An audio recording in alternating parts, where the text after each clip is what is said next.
Minggu ini kita umat Islam diingatkan kepada satu peristiwa besar yang pernah terjadi dalam sejarah perkembangan Islam, yaitu peristiwa diturunkannya kitab suci Al-Quran, atau yang populer dengan peristiwa Nuzulul Quran. Setiap agama mempunyai kitab-kitab suci tentu. Orang Yahudi punya kitab Taurat. Orang Nasrani punya kitab Injil. Orang Hindu punya kitab Weda. Orang Buddha punya kitab Tripitaka. Pengikut Zoroaster, agama Majusi, punya kitab Zen Avesta. Dan kita umat Islam oleh Allah Subhanahu wa ta'ala diberikan Al-Quranul Karim. Mengapa kita yakini Quran sebagai kitab suci? Paling kurang karena 3 hal. Pertama, sampai dengan hari ini tidak seorang pun yang mampu membuat satu kitab seperti Al-Quran ini. Bahkan janganlah satu kitab, satu surah sekalipun, bahkan satu ayat sekalipun.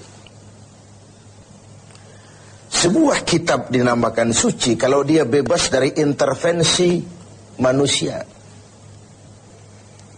Kalau memang Al-Quran adalah buatan seorang yang bernama Muhammad, yang Muhammad mampu melakukannya, orang lain juga tentu akan mampu.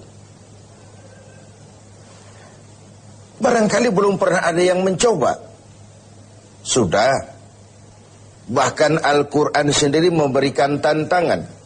Wa in kuntum fi raibim mimma nazzalna ala abdina fa'tu bi suratin min misli. Jikalau kamu ragu terhadap Al-Quran yang kami turunkan kepada hamba kami Muhammad, kalian anggap itu bikinan Muhammad saja, coba kau buat satu surah saja semacam Al-Quran ini. Tak mampu kamu sendiri, wada'u syuhada'akum, ajak teman-teman kamu secara bersama-sama, buat satu surah saja semacam Al-Quran ini. Pernah ada yang mencoba membuat satu surah dengan gaya bahasa surah Al-Fil. Al-Fil wa mal-fil wa ma adraka mal-fil lahu khurtumun tawil wa lahu zail. Gajah, apakah gajah itu? Tahukah kamu apa itu gajah? Dia punya belalai dan dia punya ekor yang panjang. Kalimatnya sudah berbentuk syair, tapi isi jauh panggang dari api. Karena yang namanya gajah, tidak perlu turun surah seperti itu pun orang ngerti kalau gajah mesti punya belalai dan mesti punya ekor.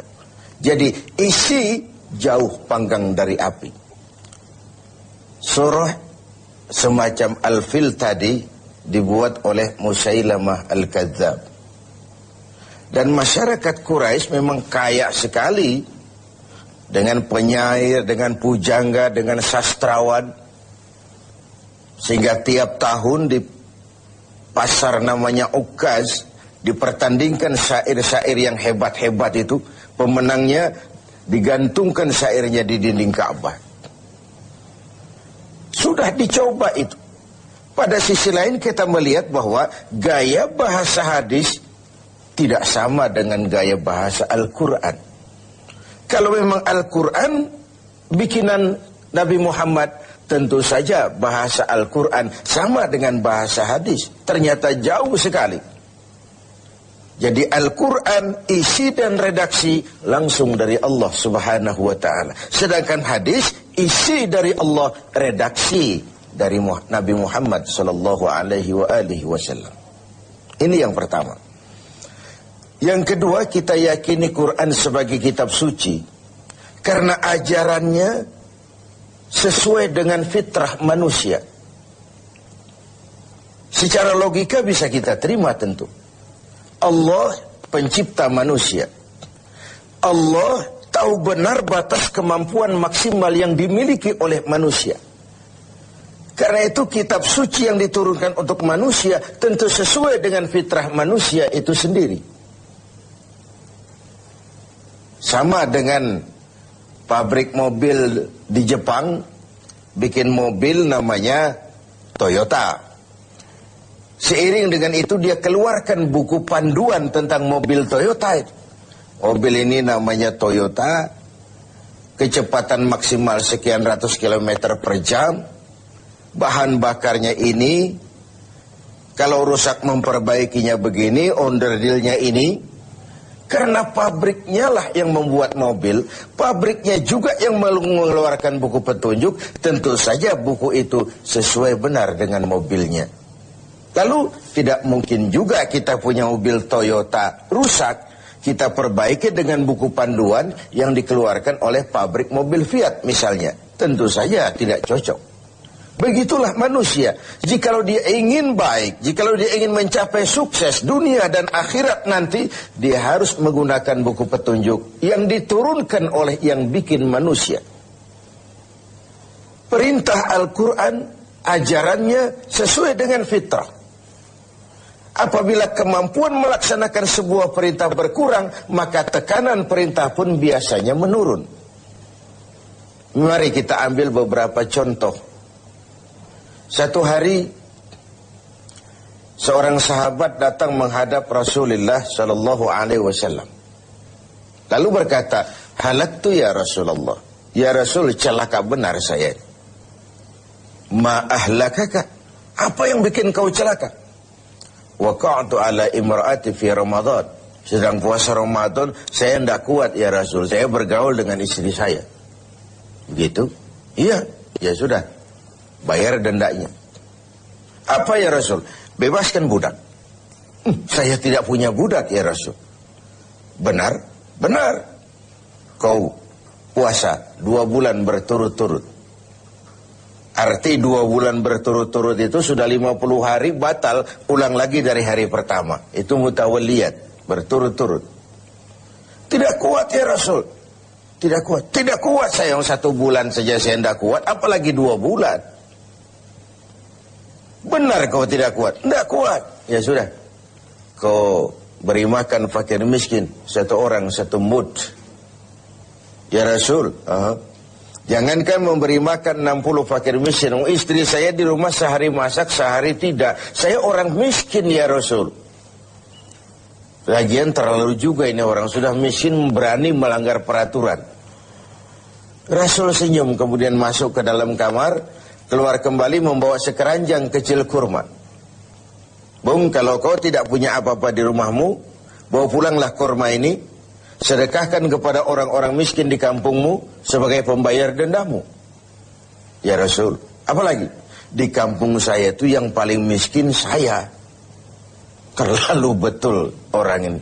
Marahkah Rasul mendengar ini? Beliau malah senyum makin mengembang lalu berkata, kalau memang begitu kondisimu, bawa pulanglah kurma ini, beri makan anak istrimu di rumah. Inilah watak dari perintah Al-Quran itu.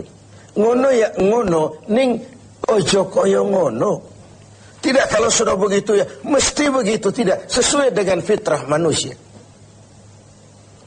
Di awal-awal turun perintah puasa, sebagian sahabat itu menyangka siang malam tidak boleh bergaul dengan istri. Mau bertanya mereka malu. Akhirnya ada juga yang nyerempet-nyerempet.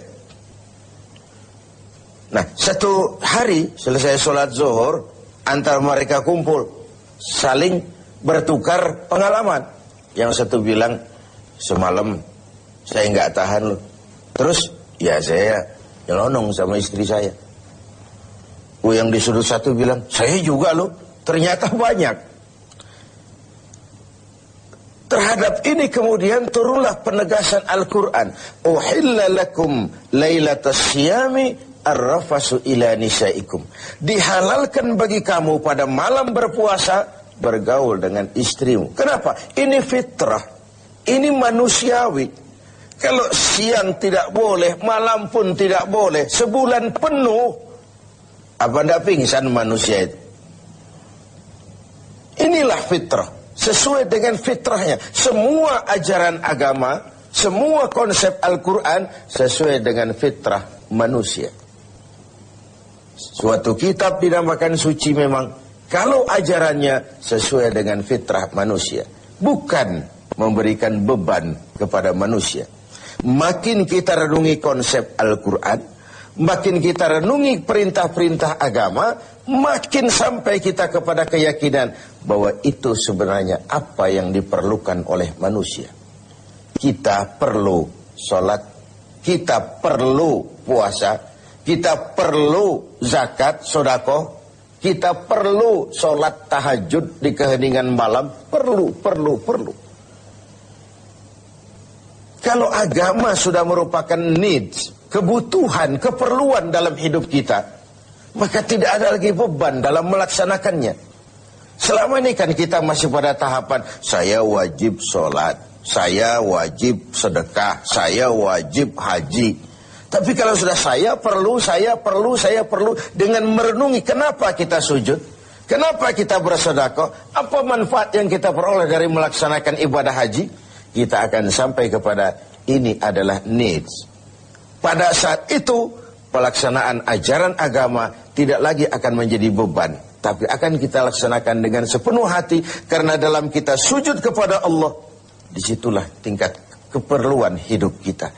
Puasa, zakat, infak, sedekah, dan begitu seterusnya. Pemirsa TV 7 yang berbahagia. Yang ketiga, kita yakini Quran sebagai kitab suci karena isinya tidak saling bertentangan. Bagaimana mungkin sebuah kitab suci ajarannya saling kontroversi, isinya saling simpang, saling silang. Di satu ayat dia ajarkan Tuhan Esa, di lain ayat dia ajarkan Tuhan tiga. Bagaimana kitab suci bisa saling silang seperti ini? Sebuah kitab dinamakan suci kalau isinya tidak saling bertentangan. 6.666 ayat, 30 juz dan 114 surah, tidak satu pun yang saling silang, tidak satu pun yang saling bertentangan. Oleh karena itu, dengan memperingati turunnya Al-Quran, mari kita banyak membacanya. Dan membaca adalah pengantar untuk bisa mengerti dan memahami. Sedangkan mengerti dan memahami adalah pengantar untuk bisa mengamalkannya dengan sebaik-baiknya. Hanya jikalau kita membaca, kita mengerti. Hanya jikalau kita mengerti, kita bisa mengamalkannya dengan sebaik-baiknya.